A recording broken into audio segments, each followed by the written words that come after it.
Receiving Nur online Quranic study discussions. Today we'll continue with Surah Al-Ra'd, and today we will pick up from ayah number 13 in Surah Al-Ra'd, inshallah. We had in between a break where we had one of our teleconferences, and we had a short break. We hope that people had time to contemplate on the meanings that we have covered in Surah Al-Ra'd. And before we invite Sister Yamina to lead this beautiful discussion this beautiful lecture once again, I would like to ask if anyone from our beautiful audience had things to share, had thoughts to share during these 2 weeks about Surah Al-Ra'd that they want to share with us now.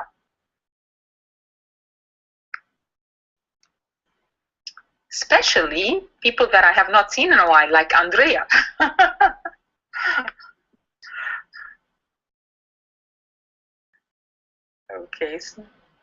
Okay, so mashallah, I think we had a period in between, and hopefully people will be able to refresh by today. But a lot of what we went through from Surah Al-Ra'd is just to remind us about Allah subhanahu wa ta'ala being our beneficiary behind everything that happens, and everything being in His hand, and things having a meaning, and everything having a meaning, and everything turning back to Allah subhanahu wa ta'ala. As we were talking, we were experiencing here thunder and very heavy rain, subhanAllah, and it was just, subhanAllah, I was just saying, here we are, we're working with the surah, and we have the signs happening right beside us. With that, we'll say Bismillah ar-Rahman ar-Rahim, and we'd like to invite Sister Yamina to start our online halaqa for today. Jazakallah khair, Sister Yamina. Bismillah. Thank you, Alia. أعوذ بالله من الشيطان الرجيم. بسم الله الرحمن الرحيم. والحمد لله رب العالمين، والصلاة والسلام على رسولنا محمد وعلى أصحابه وأهله أجمعين. رب اشرح لي صدري ويسر لي أمري واحلل عقدة من لساني يفقه قولي وتقبله مني. Welcome again to Always Receiving Nur's weekly classes on Surah Al-Ra'd. May we always be open to receiving the light of divine guidance in this surah, and may we live with that guidance, inshallah. May it transform our lives. So as Alia reminded us, last time we met together to reflect on this surah was 3 weeks ago. So I had to also remind myself what was going on. And so I'd like to start again, just at least go through the ayat from number 7 to remember again what the context was. And in ayah 7 it says, however, those who disbelieve say, why has no ayah, no miracle has been sent down to him from his Rabb? Meaning the Prophet ﷺ. God knows what every female bears, and by what the womb may fall short, and what they may increase. For with Him everything is in accordance with its scope and purpose. He knows both what is hidden and what is manifest. He is the Supreme One, the Transcendent. It makes no difference to God whether one of you conceals his truth or brings it into the open, and whether he seeks to hide in the night or go out in the light of day, thinking that he has helpers, some that he can perceive and some that are hidden from him, that could protect him from whatever God may have willed.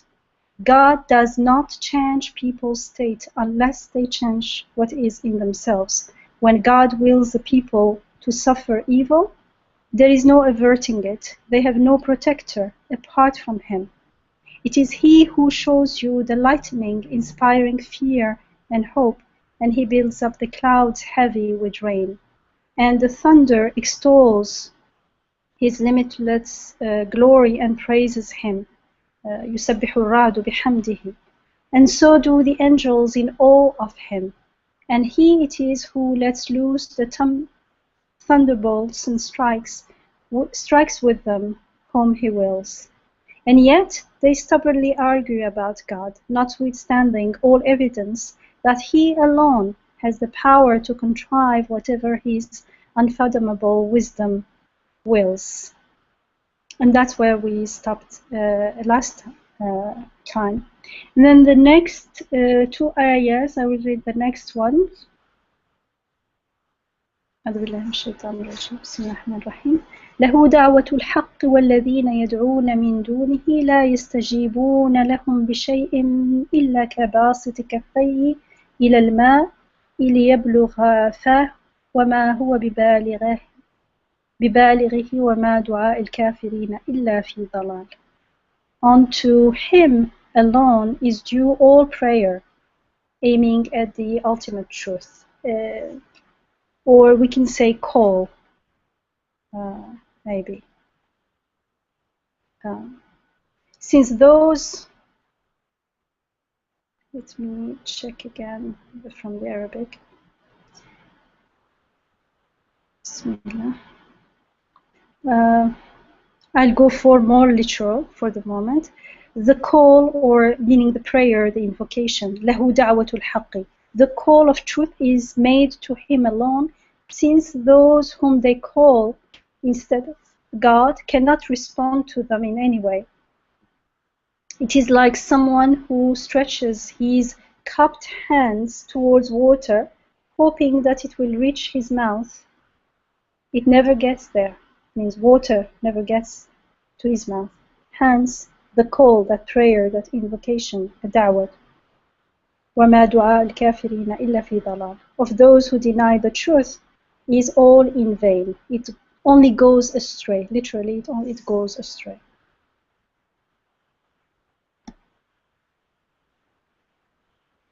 And the next ayah is وَلِلَّهِ يَسْجُدُ مَنْ فِي السَّمَاوَاتِ وَالْأَرْضِ طَوْعًا وَكَرْهًا وَظِلَالُهُمْ بِالْغُدُوِّ وَالْآصَالِ.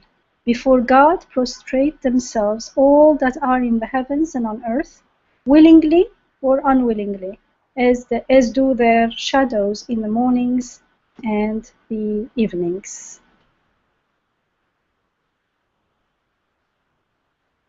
So, in ayah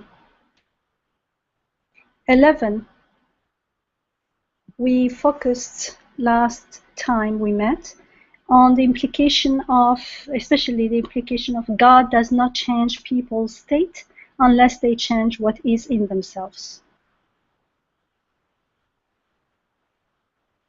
لا يغير ما بقوم إن الله لا يغير ما بقوم حتى يغيروا ما بأنفسهم.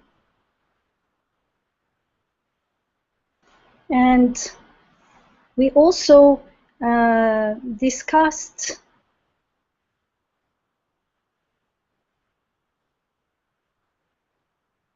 the issue of free choice or freedom of choice, free will, and we gave the example of choosing between two identical cars. Since we make choices all the time, and here, because this area is like throwing the ball back into our own our side, so it's telling us that the key, the last word, is with us, because yes, we can change what's going on in the world, but God does not change our state until we change what is in ourselves. So somehow everything is going back to our own selves, our own inner choices. And we realized at the very beginning, when we gave the example of the two free cars, identical free cars, how painful choice could be. We were mostly unwilling to choose. We were looking for scratches, something that differentiated the two, so we could choose one without taking responsibility, because then we could say, okay, I'm choosing this one because it doesn't have a scratch on, or something like that. And so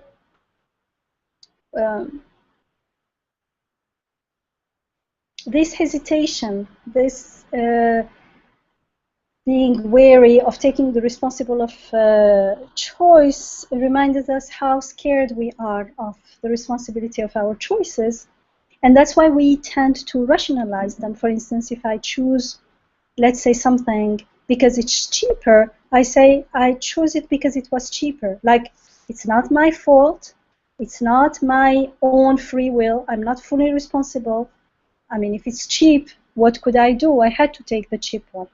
But then we realize that rationalization, the reason we put forward to explain or rationalize our choice, is actually, in reality, I'm the one who decided that cheaper is better. And you will find out that not everyone will choose something because it's cheaper. For some people, cheaper means worse. So it's really, even when I say because it's cheaper, that explanation is a story that I made up. It's my own belief. It's my own value that I'm projecting out there. And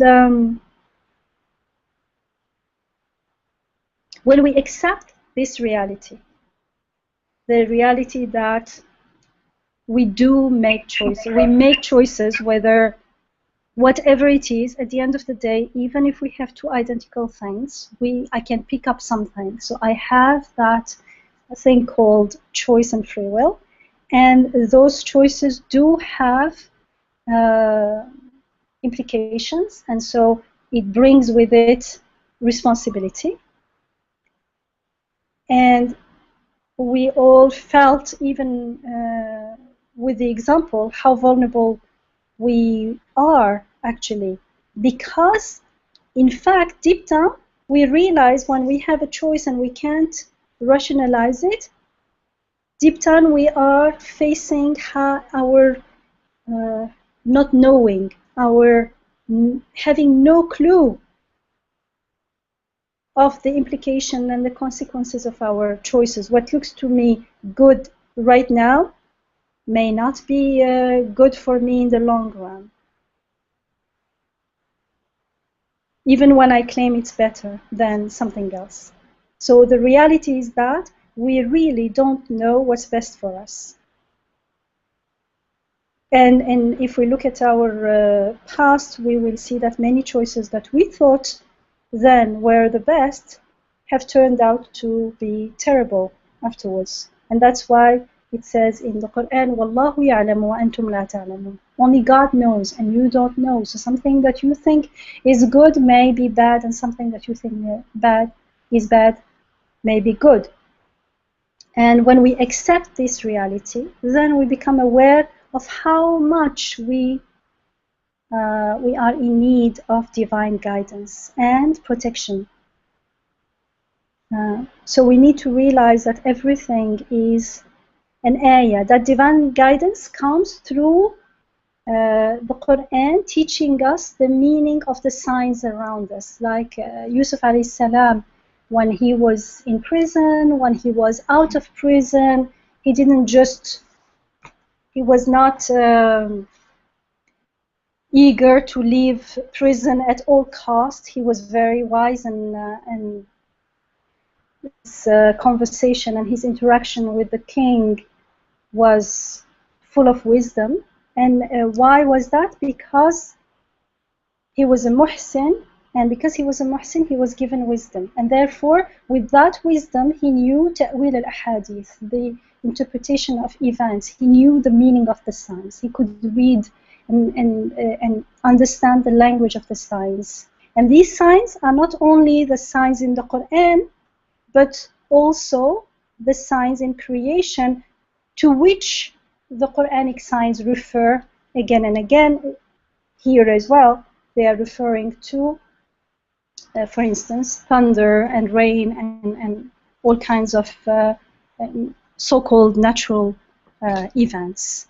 So when things happen in my life and I have to choose, especially when it's something important, if I have that wisdom, have been blessed with that wisdom and I can read the signs, then it makes life much easier, because through those signs I am in constant communication and connection with my Rabb. I am aware that He's taking care of everything all the time. So even that awareness and that knowing changes how I look at life and at events around me, because they're not just happening and I am choosing. The criteria for choosing completely changes, because I'm aware that everything is transient and temporary, and so my choice is based on something that looks to akhirah, that looks to eternal life, that looks to more constant and permanent values. So that's what we really talked about a lot last time, and I think it's very important, because it's another way for us to realize how this everything being a sign, everything in creation being a sign, everything being activity of rububiyyah, and therefore reminding us of our Rabb, and therefore being the means to bring that guidance and hidayah and that light. Things and life is not dark anymore. Everything has a purpose, everything has a meaning, everything therefore is a means to guide us. And when we are aware, we are very acutely aware of our need for guidance and protection, because a small choice may change my life for good or for worse and have terrible sometimes consequences. So it's very important to be able to pray for guidance and for protection. It's very important to live in the world knowing that we have a compassionate and all-powerful Rabb. And that's exactly what we told in Ayah 12 and 13. We are taught how everything is in creation is a means of guidance, is conveying messages of guidance from our compassionate Rabb, and that everything in the creation is actually a kind of divine speech. And so in Ayah 12 it says, He it is who shows you the lightning, inspiring fear and hope, and He builds up clouds heavy with rain. And in 13 it says, and the thunder تسبحه بحمده, makes his tasbih of God together with praising him, and the angels also, and all in awe of him. And it is he who sends the thunderbolts and strikes with them whomever he wills, and yet they stubbornly argue about God, because they don't know who God is. They think God is some being, like as if disconnected from our daily life. And I always like to remind ourselves that He is closer to us than our jugular vein, as it says in the Quran. And just remember breathing. Stop and see. We're breathing. And if we stop breathing, if that breathing doesn't occur for a few minutes, there is no life, there is no what I call me, I. There will be no one speaking. That's it.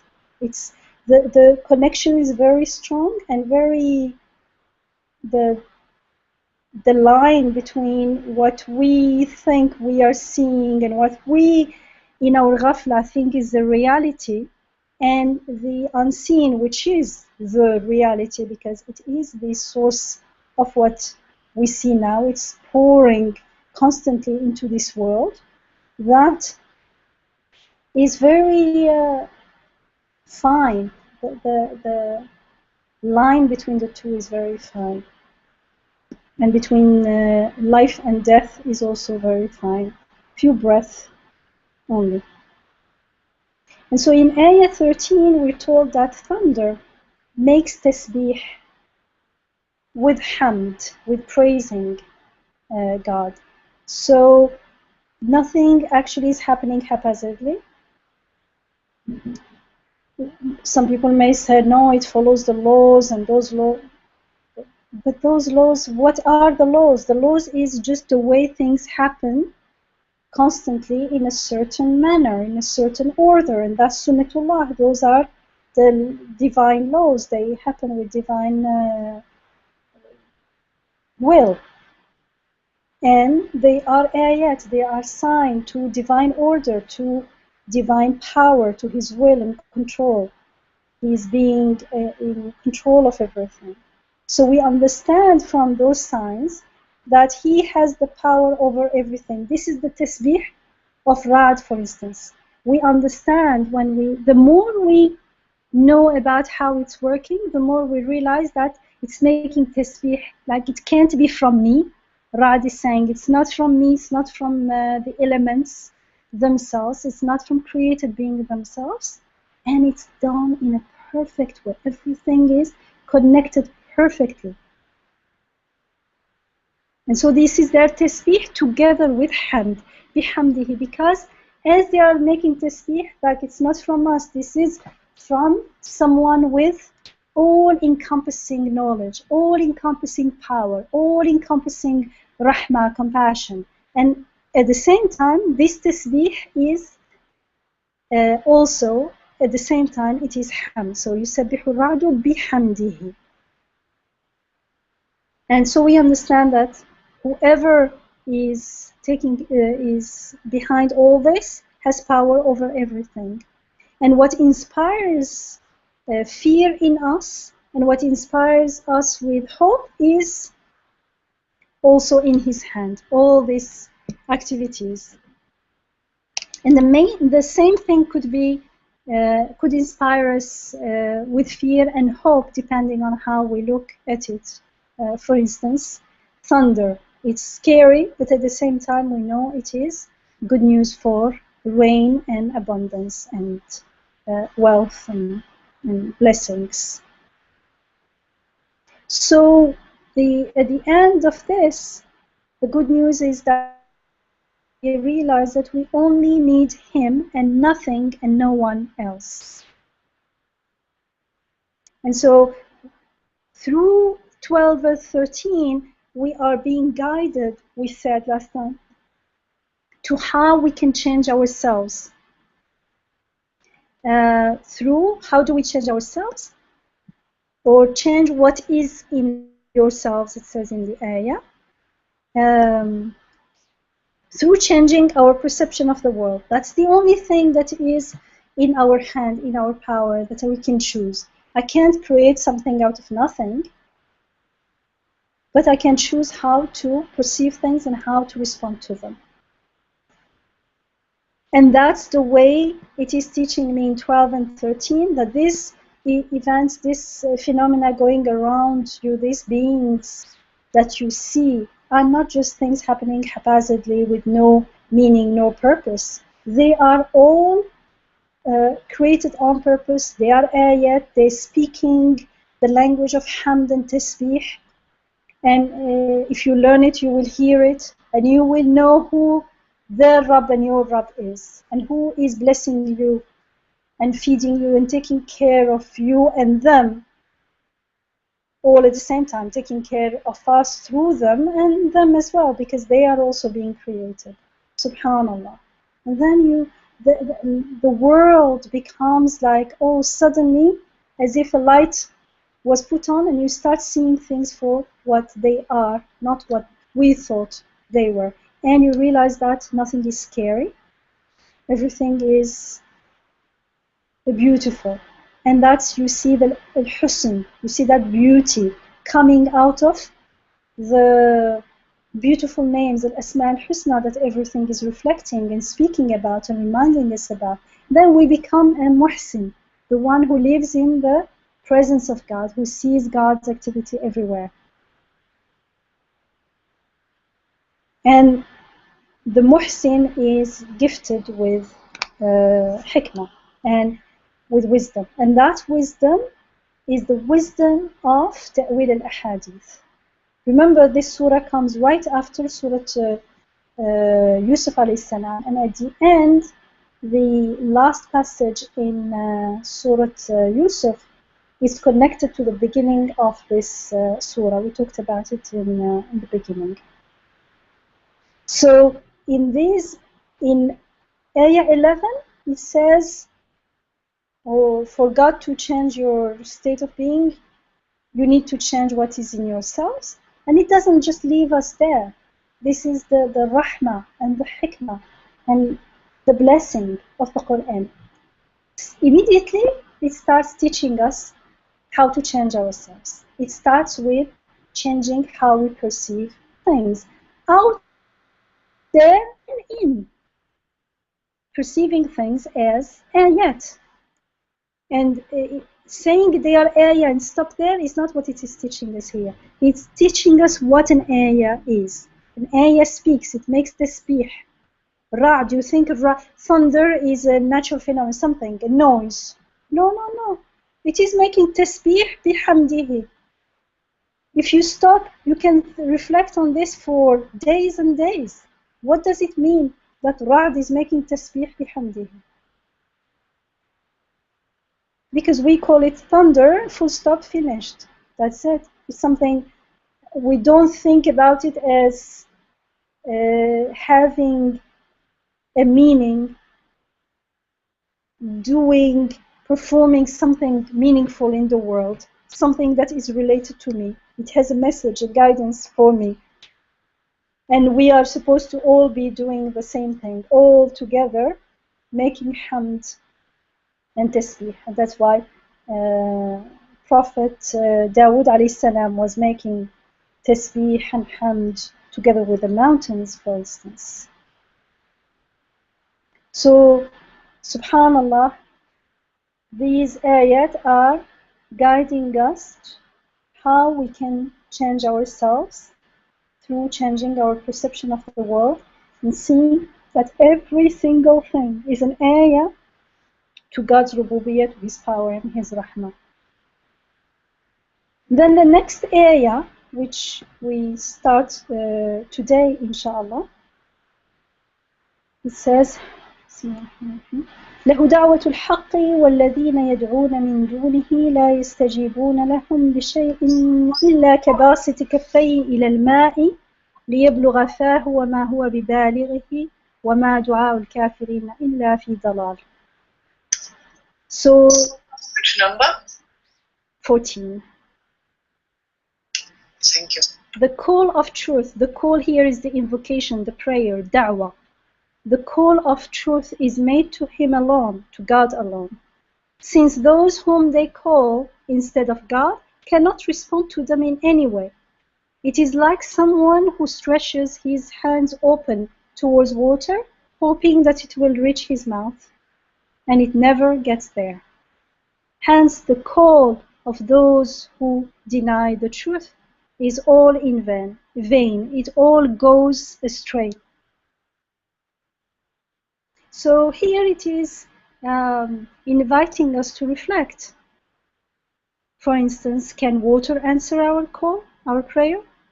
Can it quench our thirst? Forget about, of course, we know that if I call water, it won't come to me.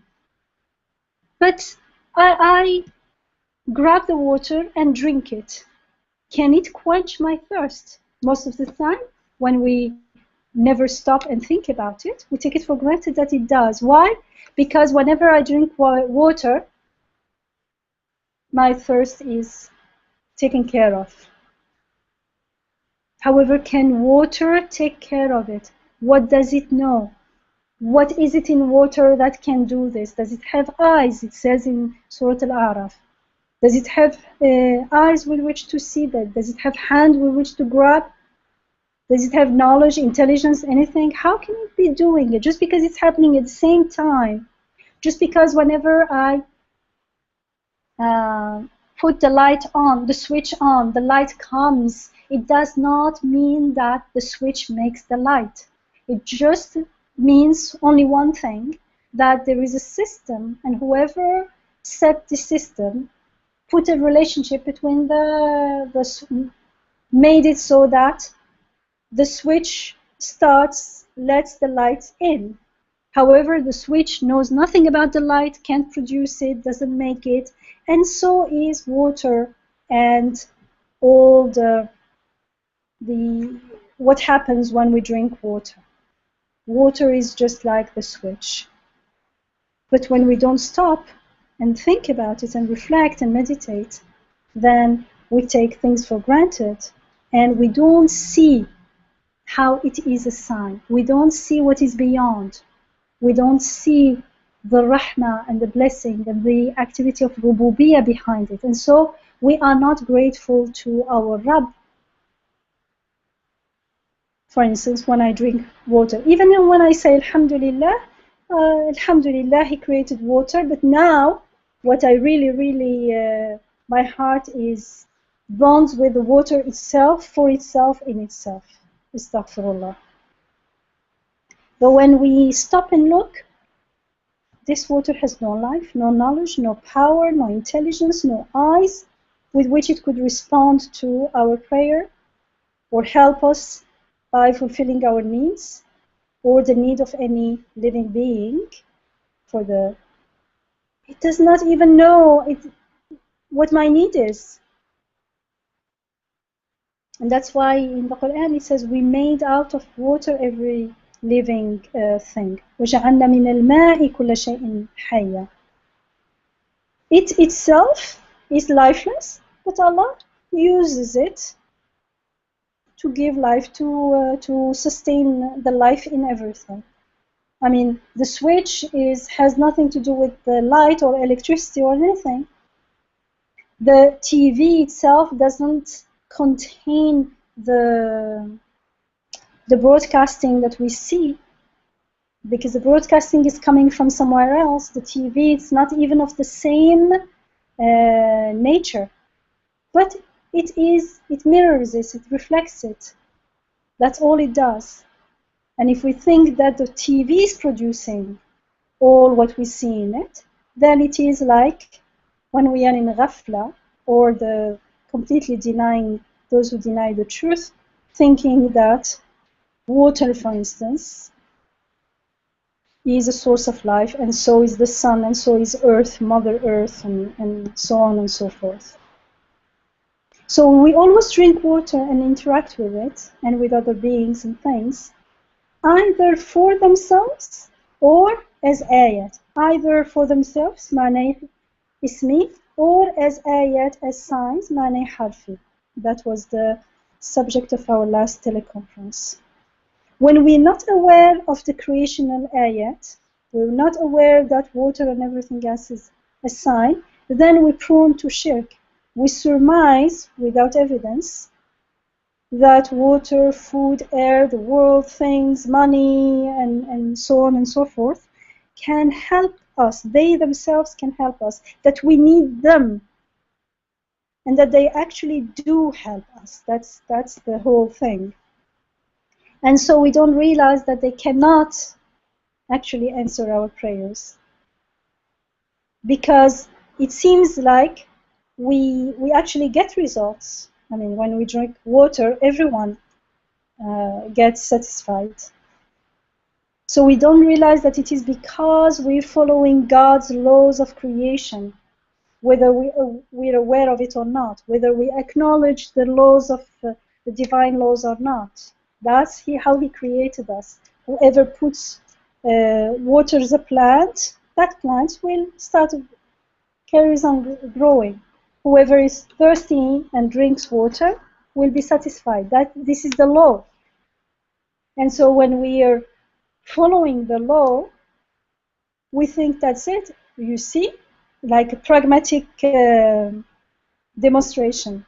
You don't believe that water takes my thirst? Here it is. I drank it. I feel good. It's like someone saying, you don't believe that the switch makes light? I'm going to demonstrate it to you. I put the switch on, and here it is. Here is the light. But that's no demonstration. It just means that they are related some way. It doesn't mean one is making the other. or has the power to make the other. It doesn't mean that the TV is producing itself all those programs and movies and whatever you see in it. It means they are related, that's all. So yes, there may be results in this world if we follow the laws of creation. There will be light if I put the switch on. But those results are short-lived, they are transient. And so our call to anything besides God, to anything but God, goes astray. It is in vain. It doesn't bear permanent fruits. It doesn't bear everlasting results in Akhirah. And that's how it starts. Of course, when we stop and reflect about it, it's not even in Akhirah. Here and now, not only because it's transient, but because water cannot give life. Full stop. Because it has no life itself. And just in case that is not enough, okay, you say I don't care because whenever I drink water and I use it and I get all the results I like, okay, you get the results, but those results only look to transient life. It doesn't look to everlasting life. Not only that, but the fact that we know that everything is transient affects us and affects how we interact with the world here and now as well. And it reminded me of that ayah in the Quran when it says فَمِنَ النَّاسِ مَنْ يَقُولُ رَبَّنَا آتِنَا فِي الدُّنْيَا وَمَا لَهُ فِي الْآخِرَةِ مِنْ خَلَاقٍ وَمِنْهُمْ مَنْ يَقُولُ رَبَّنَا آتِنَا فِي الدُّنْيا حَسَنَةً وَفِي الْآخِرَةِ حَسَنَةً وَقِنَا عَذَابَ النَّارِ. So there are people who pray, "O our Rabb, give us in this world," and they will have nothing in the life to come. But that there are also those who pray, "O our Rabb, grant us, give us good in this world and good in the life to come, and keep us safe from suffering in fire." And this is very important, the fact that it is في الدنيا حسنة وفي الآخرة حسنة, because it shows that they are related. Goodness in this world and in the next are connected. So even when we think we're asking from God, but we are unaware of the connection of all things in this world to God, we are unaware that they are ayat, because we have not come to know God through their tasbihat, through their testimony, their shahada, through listening to the ayat in creation. No, we just feel there must be a God. Everyone says there is God, there is no reason to deny him, and we feel very strongly that there must be a creator behind everything, a power behind everything, but we never really stopped and got to know who God is, as we are taught in the Quran. So we are unaware of the connection between the creation and the creator, because we never learned how to read the creational activities in the name of our Rabb. The first revelation to the Prophet ﷺ was اقرأ باسم ربك الذي خلق. Read in the name of your Rabb who has created. So when we don't learn how to read the creational ayat in the name of our Rabb, then we have not really made shahada that there is no La ilaha illallah, there is no God but no deity, nothing worth worshipping but God. Because although we say God, water is important, money is even more important, there are so many things that are very important, and the rest is secondary, as if there is a hierarchy. But in fact, there is no hierarchy, because everything is only speech of the divine. Everything is only mirroring and reflecting the divine names. We don't realize that there is no giver of life except him. There is no helper except him. There is no giver, no protector except him. So we try to protect ourselves by other means. And there is no value, nothing has value except through its connection to him. So we try to gain value through other means, through money or knowledge or connections or status or career or whatever it is, whatever people around us attribute value to. So our value system is not the value system of the Quran. So because we're still prone to ascribing, to making shirk, to ascribing powers to created things, to created beings. Because, again, comes to the beginning, we don't see their connections to God. We did not find God through that connection. And Tawheed is to be aware that everything is an ayah. And if it is an ayah, it means it's bearing messages from God and telling us about him. And it means also being an ayah means it's like a mirror reflecting our Rabb's beautiful attributes. If I see power, if I see beauty, yes, we want to have beautiful flowers in our home, in our garden, because it reminds us how our Creator is Jameel, He's beautiful, He's the beauteous one, the source of beauty. And so when we see the flower, we don't say, oh, how beautiful it is. We say, how beautiful it is made, it has been made. And just in case we forget, when the flower starts dying, wilting and dying, it reminds us that it makes its tasbih.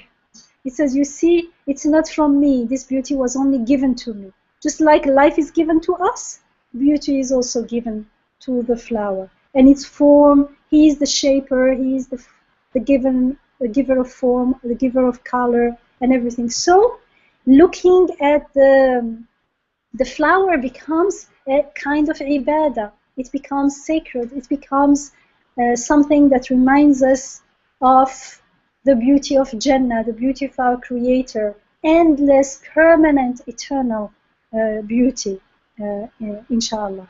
So there is no way to fall into shirk and ascribe power to anything but God. Since when we are in that state of Tawheed, then things themselves speak of His power. They speak of His Isma al-Husna, His beautiful names and attributes. And that is how we know that He is powerful. If I could not see His power reflected in His creativity, in His creatures, how would I know He is powerful?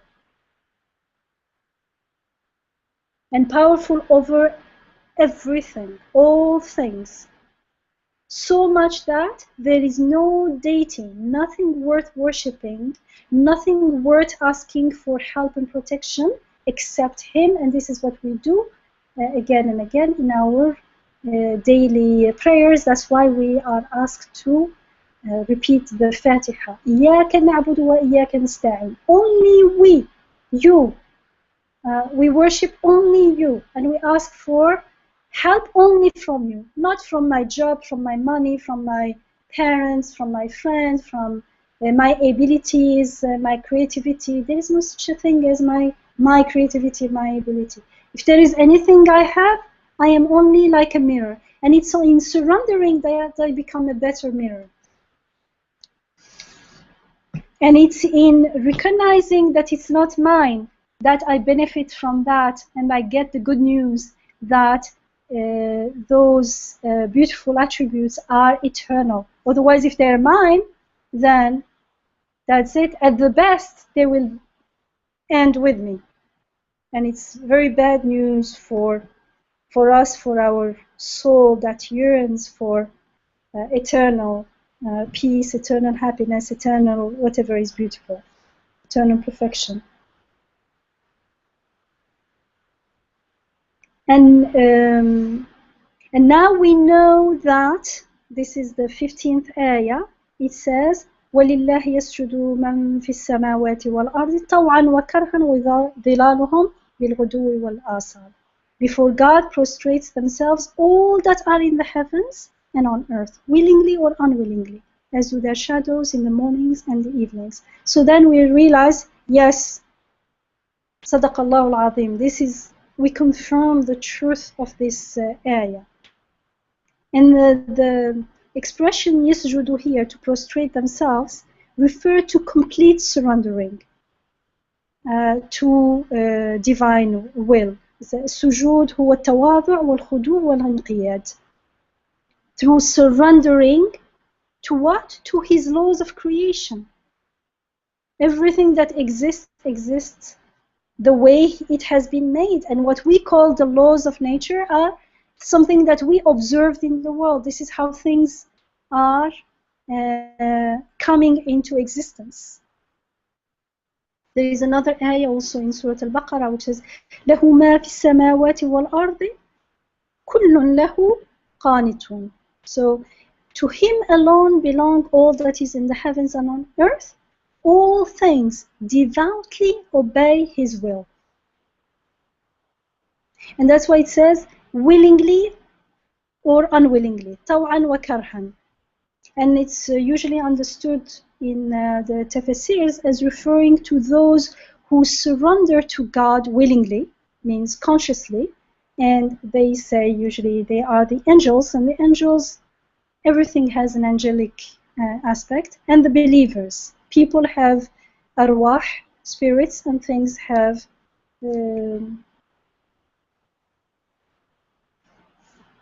angelic aspect, melekut, let's say. Don't want to get to the angel part really here. Whereas for the deniers of the truth, the disbeliever, al-kafirin, they say they are the ones who are surrendering unwillingly. Because whether they are aware of it or not, whether they accept it or not, they are still subject to divine will.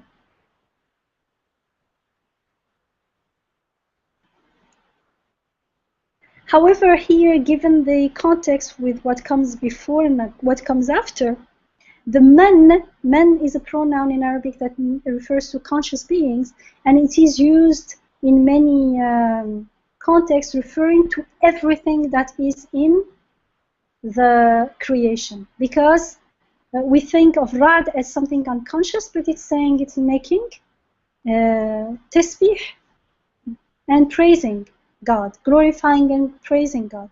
So from that aspect, they are all have a kind of consciousness. So this man here actually relates to everything. Not only what we think are conscious being, everything. Whether they are animate, seemingly animate, or inanimate. I'm saying seemingly because in physics you know that inanimate things don't have life, but they're still always in motion. Everything is always in motion. So it can be understood as referring to everything, all events, all situations that we willingly welcome in our life. For instance, wealth, health, joy, friendship, things that we like, we welcome willingly. And there are things that we dislike, and sometimes we even hate, like poverty, illness, sadness, and grief, and things like that. And karhan here, karhan, ikrahan comes from karhan. It refers to a strong dislike. When you say kariha shay, it's dislike it or even hate it. And we do. There are so many things that unless we are muhsins, unless we're like Yusuf alayhi salam, aware that everything is happening for a good purpose, we are unwilling to accept them. Although we do suffer it, it happens, but we don't get to enjoy it. Again, unlike, not unlike, how do we say? Unless we're like Yusuf alayhi salam, who was a muhsin and knew that nothing happens without a beautiful purpose, And as far as we're concerned, the purpose is fulfilled. The purpose is always beautiful, but that beautiful purpose is fulfilled for me and transforms my life and bears everlasting results when I am aware of it and when I live accordingly. If I go through it unwillingly, then it's not going to enlighten my life. I'm not going to reap its benefit. I'm not going to enjoy its beauty. But if I surrender, if I'm conscious and make a choice to willingly surrender, then I get to enjoy the ride that is life. When it's with its up and downs, like Yusuf alayhi salam. The same expression, طوعا وكرها, appears also in another ayah in Ali Imran, ayah 83. It says, أفغير دين الله يبغون وله أسلم من في السماوات والأرض طوعا وكرها وإليه يرجعون. Subhanallah, very, very strong. Do they seek anything other than surrender to God? Like, is there any solution, any other way to living except surrender to God? When whatever is in the heavens and earth, everything surrenders itself to Him, willingly or unwillingly, and to Him all are returned. Like, how can there be a way of life outside Islam, Islaman, outside surrendering, when, whether I realize it or not, whether I like it or dislike it or even hate it, everything in me, in my life, is about surrendering. The way I breathe, the way I speak, the way I eat, the way I drink, the way I live my life, it's only some choices that I make, and especially the choice of how I look at things, that goes against the surrendering. Everything else is for, look around you, it says, everything is following, is surrendering to Him. Do you think you can find a way of living outside the surrendering? We may, but then we get very disappointed, we're very unhappy, we live in fear, in anxiety, our heart never finds peace, because they were created to surrender. When I don't surrender, then I have to believe that everything is transient and temporary, and my ruh, my whole being shouts, I don't like it. I don't like Ibrahim alayhi salam, لا أحب الآفلين. I don't like the things that sets and die all the time. I want permanence. And it says, and to Him all are returned. So it's not like, okay, with death everything will end, so I don't care. No, no, no. There is nowhere else to turn or to escape. Wherever you go, ثم وجه الله. Everywhere is His kingdom, everywhere is His property, everywhere is His creation. In this world and the next, in this life and in death, in after death, everything. And that's why it says, we're told in the Quran, فَفِرُّوا إِلَى اللَّهِ. فَفِرُّوا إِلَى اللَّهِ. Flee to God. فَفِرُّوا إِلَى اللَّهِ إِنِّي لَكُمْ مِنْهُ نَذِيرٌ مُبِينٌ وَلَا تَجْعَلُوا مَعَ اللَّهِ إِلَهًا آخَرَ إِنِّي لَكُمْ مِنْهُ نَذِيرٌ مُبِينٌ. So flee to God, truly I bring you a clear warning from Him. And do not set up a God with God. Truly I bring you a clear warning from Him. Because when we are not fleeing to God, when we're not turning to Him, we are imagining other deities. We are giving power to other things, to ourselves, to other things. We are either in a state of shirk or in a state of ghafla, which is prone to shirk. It's tainted with shirk. And the ayah says at the end, so it says, before everything prostrates themselves before God, everything that is in the heavens and on earth, willingly or unwillingly, as do the shadows in the morning and the evenings. And this last expression regarding the shadows is a clarification to what is meant by everything prostrates to God. And that is, He is the Rabb of everything and everyone, regardless of our claim or beliefs. That is the fact. We have no control over our shadows, for instance. The length of the shadow projected by our body or any physical object or being depends on the position of the sun in relation to the earth. And since earth rotates around the sun, then the length of shadows increases in the morning and in the evening.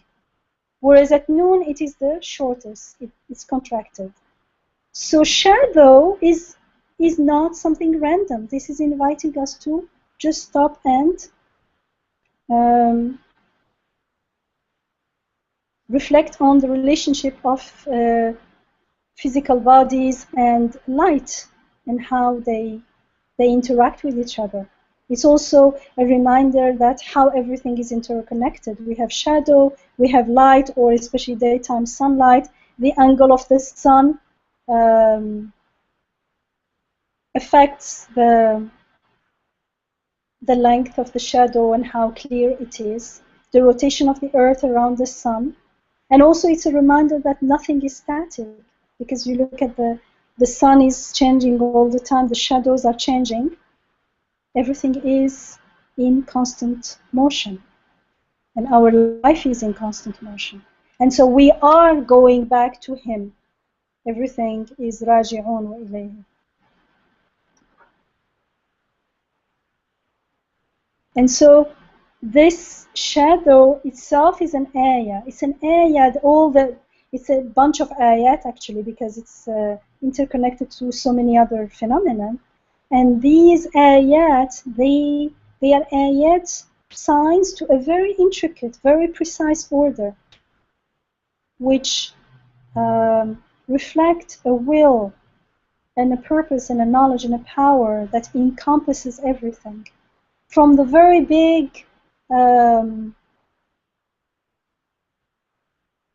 they called? The sun, the earth, their motions, the seasons, the rotation of the earth, the revolution of the sun and everything, as well as small things, they all obey the same law of shadow. It's the same law, whether it's a building or it's a small little object. Subhanallah, they are all ayat that God alone is Rabbus Samawati wal Ard. He is the Rabb, the one who takes care of everything in the heavens and on earth. He has the last word over everything and everyone. And just imagine how calm and peaceful we would be if we lived with this knowing, this, like we knew this for sure. We felt it in our heart and we had no doubt about it. What a great news to be. It is healing. This reminding of the reality of Tawheed is a healing. There will be no fear of things, no fear of others, no fear of the future. And when fear comes, fear itself will be an ayah taking us back to Him, asking us, reminding us to take refuge in His rahmah, in His protection, just like hope. And so our needs also reminds us of His blessings, and this reminder is not tainted with anxiety about the future. What will happen in the future? Tomorrow, in 10 years, will I still have, if I'm still living, will I still have something to eat? I wouldn't think about that even, because He is, if He's my Rabb, He is the Rabb, Rabbus Samawati wal Ard. He is our Rabb now and always and forever. I wouldn't bother wonder what will happen to me after death. I was a baby, I became a toddler, small child, I'm an adult. I don't know how I was taken from one body into the other. And so I trust that whoever is taking me with such an ease, such a rahmah, will take care of us in the life to come. And he says so, and he doesn't have to promise us anything, but he does. And that's exactly what the next ayah, inshallah, for next week in ayah 16 starts with stating that God is Rabb al-Samawati wal-Ard. سبحانه وتعالى والحمد لله سبحانك لا علم لنا إلا ما علمتنا إنك أنت العليم الحكيم وآخر دعوانا الحمد لله رب العالمين ربنا اجعل لنا من لدنك وليا واجعل لنا من لدنك نصيرا آمين والحمد لله رب العالمين. جزاك الله خير Sister Yamina. It was for me a personal blessing and enrichment. So I'd like to ask the audience if any of what you were shared with today has that you can reflect on it. Is there anything that reminds you of this? Like there's several points that Sister Yamina has brought out through Surat that keep coming back again and again. The oneness of the Creator, that all of us, that everything is assigned to take us back, that knowledge actually takes away our anxiety. Would anyone like to share with, like, you know, if they, or comment? Okay. Yeah. Hello. Yes. Is this Dr. Alia from Charlottesville? Oh yes. Yeah. Oh, I'm Sameer's mother. I don't know if you remember from UVA. Oh yes. Oh, of course I do. Yes. I've heard that, mashallah, you're hosting one of Receiving Nur meetings. You'll be beautifully, enjoyingly, you and the community, mashallah. Yeah, I love it. You know, I was listening to your old Surah Yusuf and Dr. Yamina. You know, I had a question regarding, I've always wondered, because you mentioned this verse, you know, that Allah subhanahu wa ta'ala is close to your jugular vein, Abdul Warid.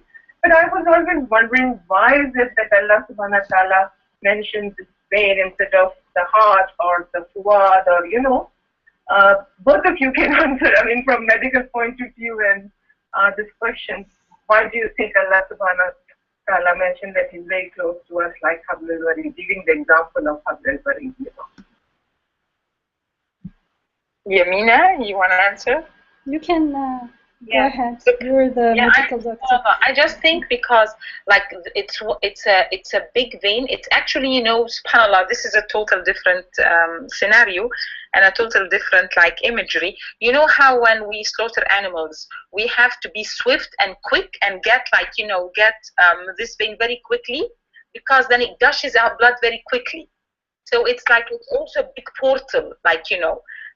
And it's and all of the blood that, you know, that's going up into your brain and coming down is passing through it, and again it's just shows how close it's, like, more closer to you. You can feel it. It's like, you know, it's here in your neck. You can feel it. You can feel the pulses of it. Like people, like, even, you know, people at the time without any medical knowledge knew what it is, could feel it, knew that when they slaughter an animal, this gushes blood. So it's very easy to touch, to know, to understand. So Allah wanted it to be, like, at least from my point of view, that Allah is making it very easy for everyone to understand. Like, you know, I'm close to this. It's very close. If you point at the heart, like, the heart is inside the chest, protected by all of the ribs. This is very vulnerable. It's up here in your neck. You feel it right away. So I think Allah is just making it easy for us to understand. It's very fragile. That means very fragile. I mean, you know, that means, you know, life is very fragile. In a second, that could be the last breath. So that's why it's, the other thing I wanted to ask you about this question, both of you, you know, that Karahan, when Allah subhanahu wa ta'ala mentions in this verse, I think it was Karahan was number 15, right? Then in Surah, I think it's Hijab, Allah subhanahu wa ta'ala talks about, he says here that willingly or unwillingly. But then for the Amana, in verse number 72 of Surah Ahzab, he mentions that, you know, he offered the trust. I can say it in Arabic too. إِنَّا عَرَضْنَا الْأَمَانَةَ عَلَى السَّمَاوَاتِ وَالْأَرْضِ وَالْجِبَالِ فَأَبَيْنَ أَنْ يَحْمِلْنَهَا You know that one? That we offered the trust to the heavens and earth and the mountains, but they refused to undertake it. And being afraid thereof, but man undertook it. So my question was, Allah subhanahu wa ta'ala says that everybody, willingly and unwillingly submits. But how come here the mountains and the heavens and the earth did not take the manna? So that is something else. Asma, was a beautiful. We had several beautiful teleconferences on this. We need to guide you to listen to them, because this concept of amana we discussed with Sister Yamina, and it's like it's a really interesting topic.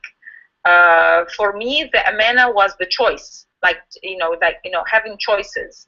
That this is an amana that that falls upon us. But this concept, we had beautiful several teleconferences on that one, on this concept of amana and on this verse. Yamina, I'll leave it up to you if you want to highlight a little bit more or to refer to them. That could be actually maybe another teleconference, because it would be quite long to highlight the connection again. We did talk about it in another context, Sister Esma, but maybe it's something to be noted as a future topic for a teleconference, because it's actually a very, very deep and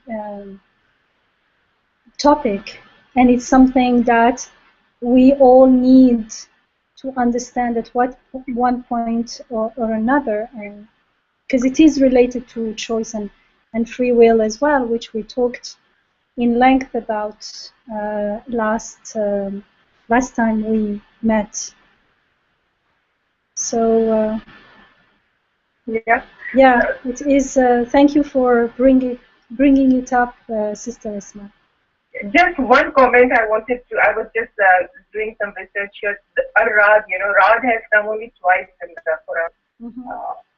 In this one, and I think in Surah Baqarah, 19 verse. And the comment you wanted on this verse is Ayaat. I think everything in the universe is balanced at such a nice edge that, it not only points to the Creator, but to the Tawheed. That cannot be anybody else except one God. I just wanted to make a general comment on that. And, I'll mute myself. Yes, thank you. Jazakallah khair. SubhanAllah, it's like Sister Asma was saying, we realize through the Quran that everything's pointing to God, but how do we use this knowledge? I was hoping that also one of the group can tell me how do they use this knowledge. I have, by incident today, I've met one of our sisters, Sister Hafida, is also from Nigeria, and she said something very casually that I'm going to share with the group, but first I wanted to hear, how do we use this knowledge? How does the knowledge of knowing that we're all created by the same Rabb help us? How does this knowledge that everything points back to God, that He's the only one that has the power of everything, help us? Like, Yamina was saying today, knowing this takes away the anxiety. Knowing this helps our heart heal, helps our heart be at peace. So does anyone have an example of how does this knowledge has helped them? To me, if I can just shortly speak, when I listen to it, I have the feeling I understand, but I notice that I'm still in that baby stage. Play sincere when I really don't have any other choice. So when the plane is sinking. So you asked, right? But at least I know theoretically. You know what I mean?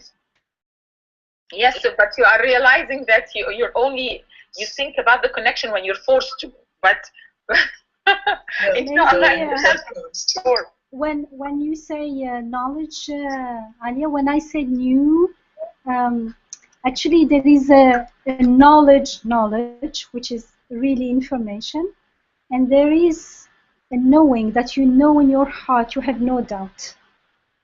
And of course there are degrees but it becomes something that you know.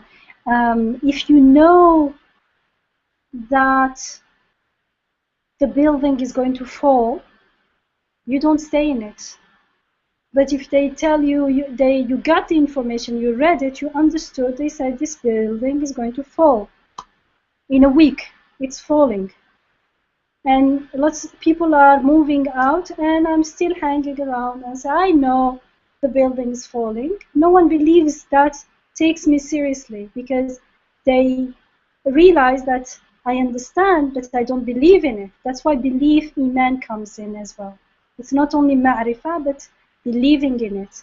Believing in it means I am sure, I have no doubt, therefore it affects how my state of being in the world, and therefore my words, the way I react, the way I respond, my saying, my doing. So doing our amal is very important because it reflects what I believe. If I'm still not leaving the building, I couldn't find a better, clearer example. It means it's clear that I understood it. Either I have decided that I want to be destroyed together with the building, or I don't realize the implication, the real meaning of what I'm saying. So it's like us, we say everything is constantly moving, is in motion, everything is fanning. This is not something that I need special skills to believe in. It's there. Stop and look at things. Where is yesterday? Where is 10 years ago? Where is last year? Where is last month? Where is last week? Where is yesterday? Where is this morning? Life is always passing. So at least, because this is why I've started there, because in the Quran, believing in the Ayaat, and we discussed this in one of our teleconferences, is directly related to believing in that everything is fani. Because why we don't see them as ayat? Because it seems like they are there sitting forever. But when I realize that everything is changing all the time, then just a second, I cannot take as my point of reference something that is always moving. But we do. For instance,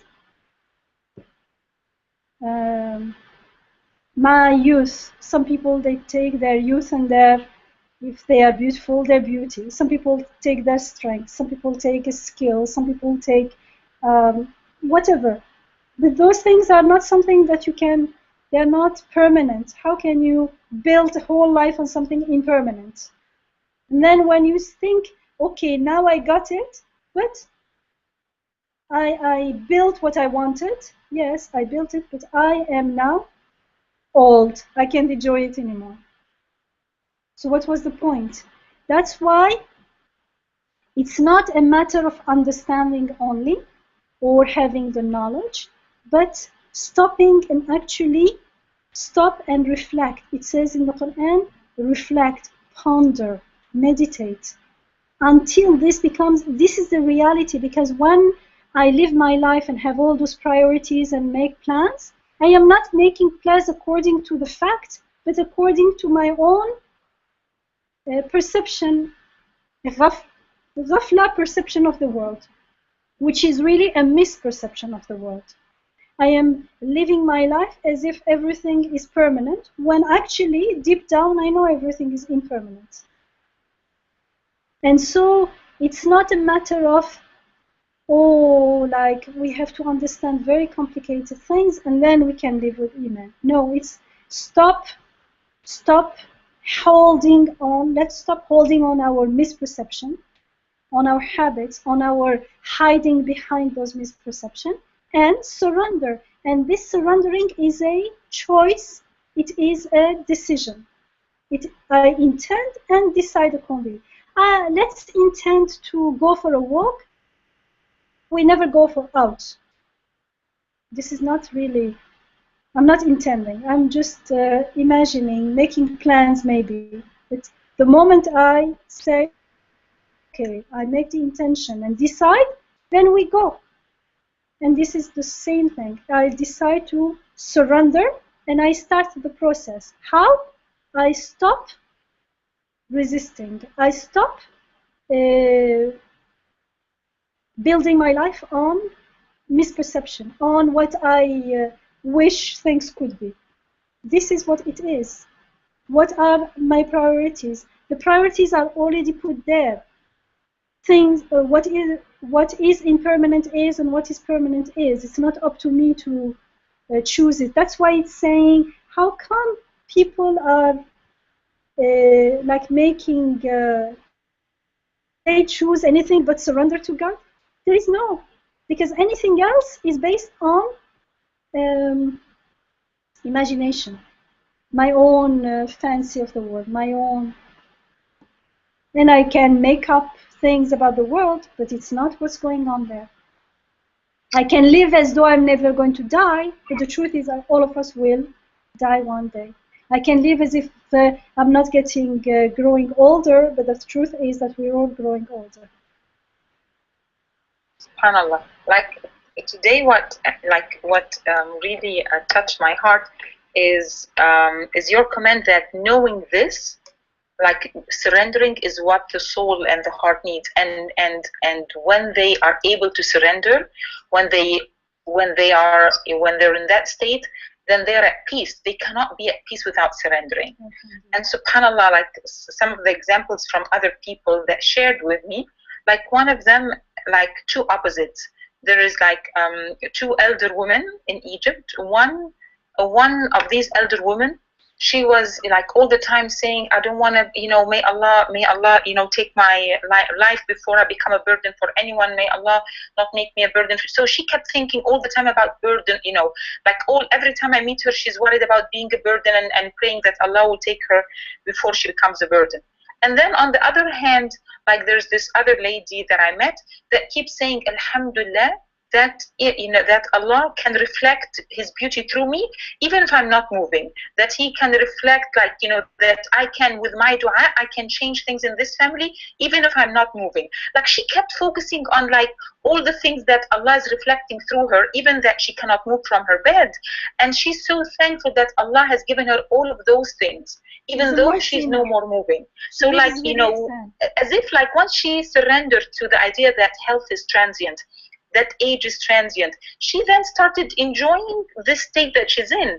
Like, although she's not moving, she's bedridden, but she still has the power of dua, that she still speaks to Allah, that there is a beauty of bringing Allah into everyone's life. And she was so, like, you see her face shining with this, like, you could really see the difference. That's one example. And probably because of her ihsan, people around her don't see her as a burden anymore.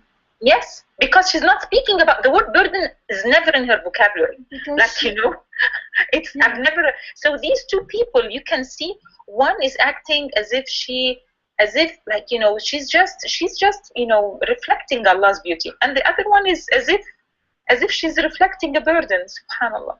So the one who has this state of ihsan, her soul is at rest. Everyone around her is at rest. Subhanallah. Alhamdulillah. And then the other example was a funny one from Hafiza today, and she was saying that she had to make a certain to bake something for people, and she was leaving for work.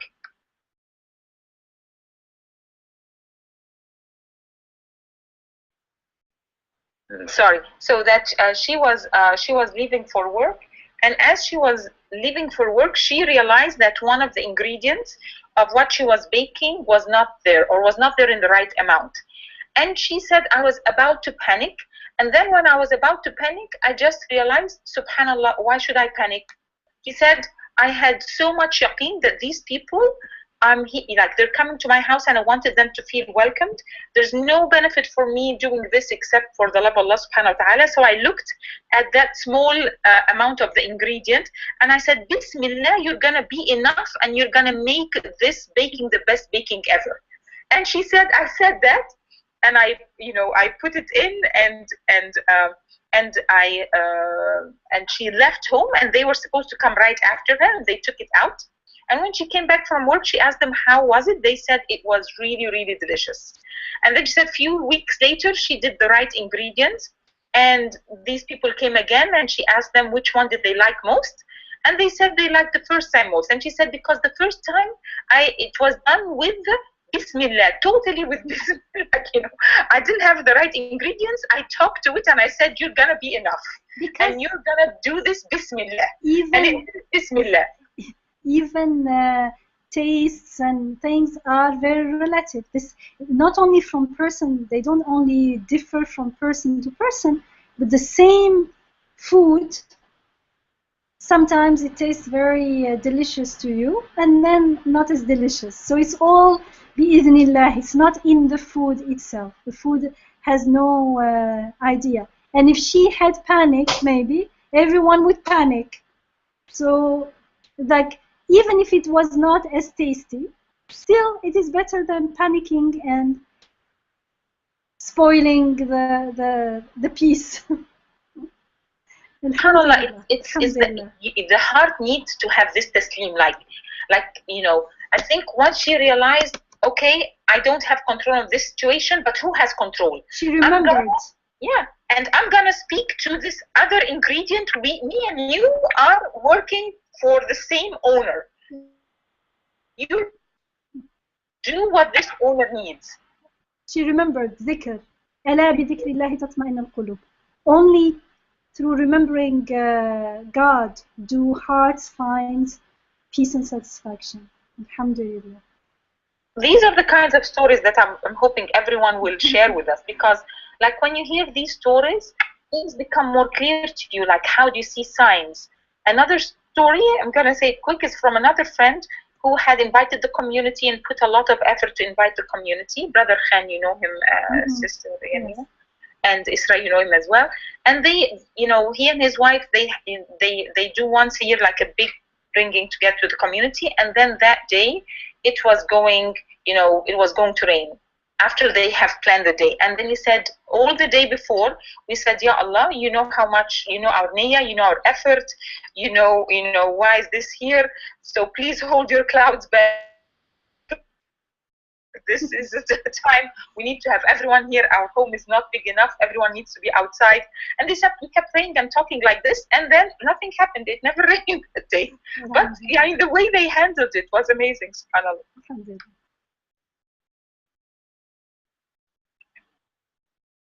Anyone wants to share? I was also saying, you were asking the question, what practical examples, how does that affect your life? I think medically also it takes, when we believe in everything is the ayah, you know, that it takes the anxiety out of us and no grief, but then there is a little bit fear, but you see the autonomic system also relaxes. And physically you have symptoms of peace, salam, aman, you know, with all these believing in Tawheed and practicing it, and it takes away your anxiety. 50% of it is gone, and the other is the fear which is left is whether we'll be able to please Allah subhanahu wa ta'ala or not. So, you know, it makes a huge difference, I think, from day to day. The anxiety, you know, if we apply these ayat to our daily life, because, you know, we know everything is Allah is coming from us, and for a moment, if we do sabr in problems, then we get ajr, and if we are thankful when everything is working out fine, then that is also ajr. So win-win situation, you know. So I think it makes you more peaceful and gives you a lot of salam, aman, you know, all those attributes of Allah subhanahu wa ta'ala. And physically, you can see in the form of training. It's a training of your autonomic system, I guess. And then, you know, and finally you get to the stage of mutmainna, and that's definitely a physical state as well. Alhamdulillah. Does anyone else have a comment before we go? Assalamu alaikum, can you hear me? Yes, we can. I wanted to answer specifically to what Andrea talked about. Salam, Andrea. I was thinking about this thing Nursi says in one of his books. He says taqwa, God consciousness, has 3 levels. The first is to quit shirk, associating partners with God, and then the second is to quit ma'asi, like sins and so on, and then the third is to quit ma siwa Allah, everything but God. And I thought that perhaps we can, the first and the third seem so close to each other. That's why I was thinking about why there are two different steps.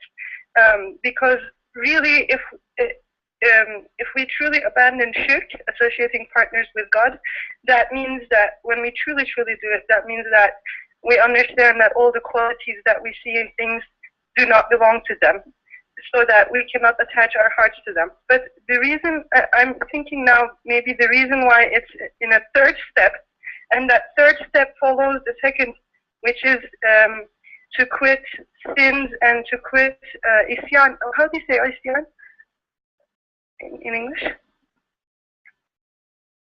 Going against the will of God, maybe? Okay. The Arabic words to English don't work very well. Also like disobey, part of it is disobey. Yeah. Okay. So I was thinking that even if we understand with our minds, and even if we're rationally convinced that there is only one God and no other deity, and that all attributes belong to Him, even if we're rationally convinced, being able to abandon all but God requires something that's more than just a rational understanding. It requires something that's within the heart, that is more absorbed. That is, we talked in another halakha about how there are different kinds of knowledge. Like I know there is water and I can describe it, but there is also the experience of water. So it's kind of like that I can understand iman, faith, but the experience of faith is a different level. And that's at the point where I think of the verse, يَهْدِي مَنْ يَشَاءُ وَيُضِلُّ مَنْ يَشَاءُ. God guides whomever He wills, or whoever wills to be guided, and leads astray, same thing. So if we have tawakkul in God, if we trust God, then it means I'm not taking the burden of even iman or hidayah or faith and guidance on my shoulder, because I understand that even guidance is from God, and even when I intend to have iman, it is God who will increase my faith. But so what I need to do is to pray for my faith and for my guidance to increase, so that from the level of abandoning shirk, I can increase my iman to the level of abandoning all but God, in the heart and not just in the mind. And for that step, the prayer is not just a verbal prayer, but it includes actions. And that's why the second step in the middle is to quit the sins and so on, to obey God's law, or to obey God's ways. So so we have to actually, like my mom earlier, just a little bit after Andrea talked, she said, you have to have action. You have to act in worship, so that, well, okay, I can't remember exactly what she said, but I will paraphrase in my own understanding. So we have to have that action of worship as part of that prayer to God, asking for guidance, so that that iman, that faith, will be absorbed from just a rational understanding to a more deep awareness experience. So it's even from my own life, I have alhamdulillah, very convincingly experienced that guidance is, even if you want guidance, you may have to wait for it, because there may be experiences that you need to go through in life that will make you better understand the experience of faith, that will make you better feel that in the heart, that will make you better live with it. But for that, not only of wanting guidance, but we also need to act upon it. So we need to pray with our actions, with our acts of worship, with our acts of remembrance, so that we can actually receive that guidance from God. It's just like if I want to satiate my thirst, it is not enough to just say, Allah, please satiate my thirst. I need to go seek the water, and then I need to actually drink it. And not only finding the water, but also drinking it. Maybe like understanding Iman in the mind is more like finding the water, but drinking it is more that digestion of that Iman through our other faculties. Thank you. Acting on it. Acting as much as you understand. I love that water example. Jazakallah khair. A lot of reflection, mashallah. MashaAllah, tabarakallah. Action is very, very important. Taking so who action, else would like to share with us? Like every time someone speaks, I think it becomes clearer to the rest of us. Each of us like bring out one point that's very clear to them, and as they are sharing it, becomes clear to us. So we ended with acting on what we know. Iman requires that we act on whatever we know. Everyone is responsible for what they know, but if I don't act on what I know, then that won't become Iman. Allah won't give me Iman because I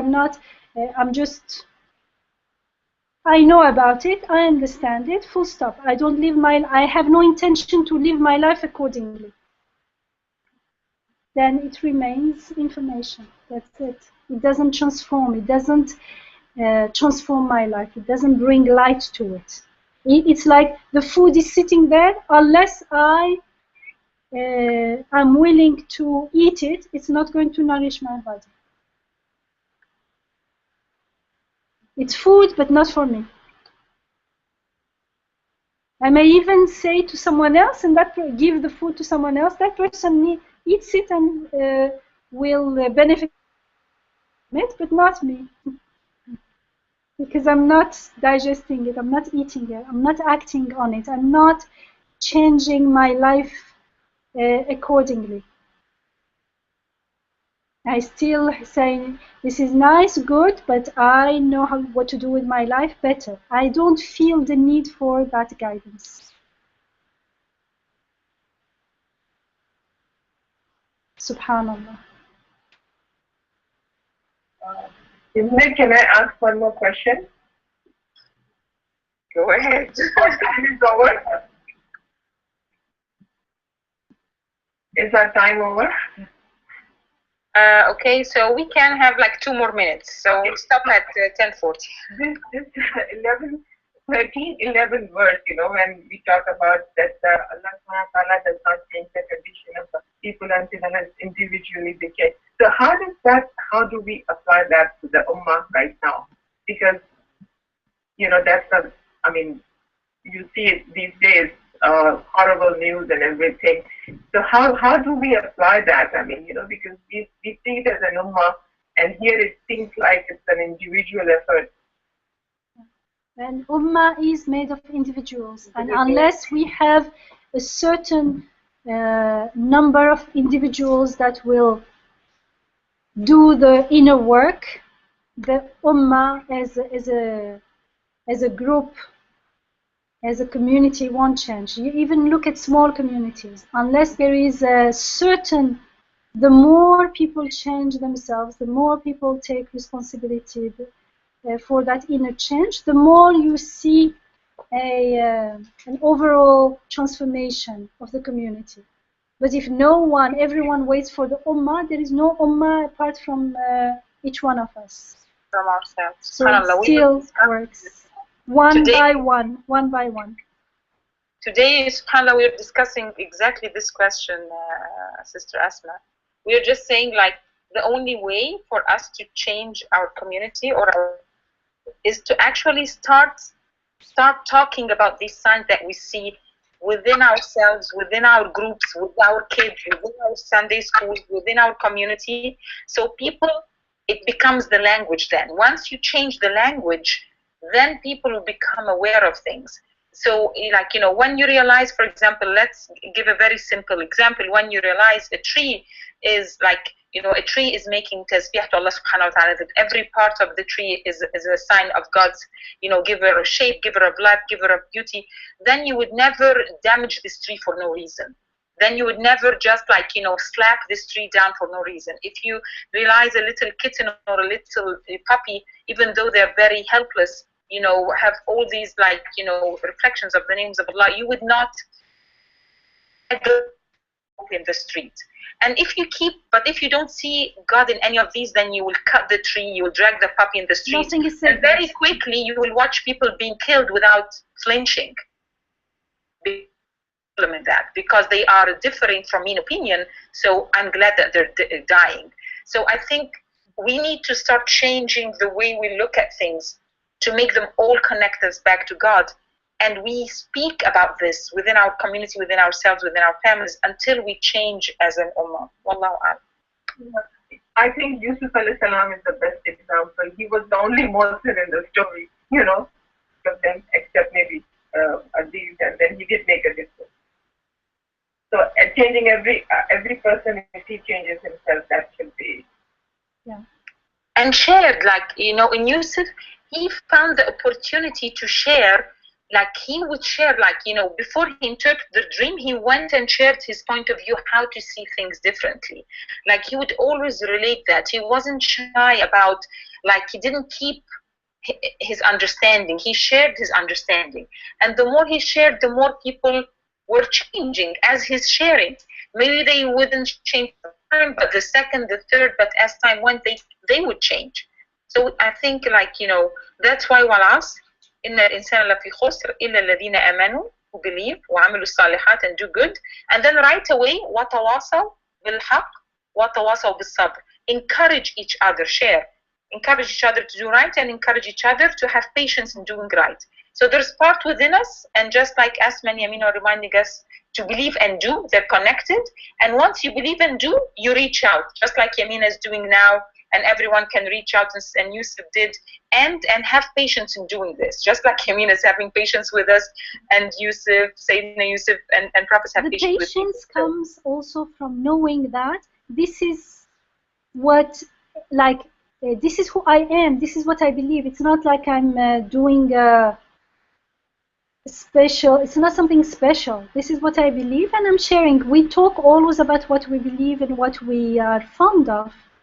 And the what's going to be, who is going to change the world and everything is on God, not on me. Because if I think it's about me, it's on me, then we become impatient, then we may not follow all the steps, and we want to get to the end very quickly, and we get impatient, and we start confusing our responsibility with what is beyond our responsibility. For instance, what people are choosing, what they are doing, it's their responsibility. I can't make them change their choices. I can only share with them. And if they don't, I will pray for them. I can't do anything else. I can't get angry with them. That's none of, it doesn't bring anything. It doesn't change the situation, it just makes it worse, and it makes me go out of that connection, because it means I think I am the one who is going to change the world. So that's why that sabr is again a connection, staying in that state of connectedness with our Rabb and knowing where we stand. Inshallah, that balance is. Sometimes we forget, you know, it's something we need to negotiate in our life and remember and remind each other as well. You know, the scientific tafsir, I was just, before this tafsir began, I was just Googling, you know, how thunder happens and the lightning. It's fascinating, the physics of it. So I don't know if we should cover that sometime. Even the raindrop itself, the way it's constructed, you know, it falls on the ground with the least amount of impact. It's so beautiful. The scientific tafsir of Surah, you know, especially thunder and lightning. Beautiful. An ayah means it's a sign, it means the text here is not the end of the story, it's the beginning. It's an invitation to go and ponder and reflect. And the more you reflect on the rain itself, not only on the text talking about the rain, go and out and actually reflect on the sign that is the rain, the more you will see how it is making tasbih and hamd. Bihamdihi. Inshallah. Subhanallah. Subhanallah. Jazakumullah khair, everyone. MashaAllah. Another beautiful reflection on the Quran. May Allah subhanahu wa ta'ala make our heart desire reflecting on the Quran. May Allah subhanahu wa ta'ala make the Quran the light of our hearts. Ameen ya Rabbil Alameen. May Allah subhanahu wa ta'ala make it easy for us to enjoy the Quran and to be a living example of the Quran, inshallah. Jazakumullah kulli khair, and inshallah we meet next Wednesday at 9 p.m. because now this is the new time that we are using, inshallah, throughout the year. And if there's any comments or any questions that you think of in between, please shoot us an email at Receiving Nur @gmail.com, and inshallah we'll meet next week. Jazakallah kulli khair. Jazakallah kulli khair, Sister Yamina.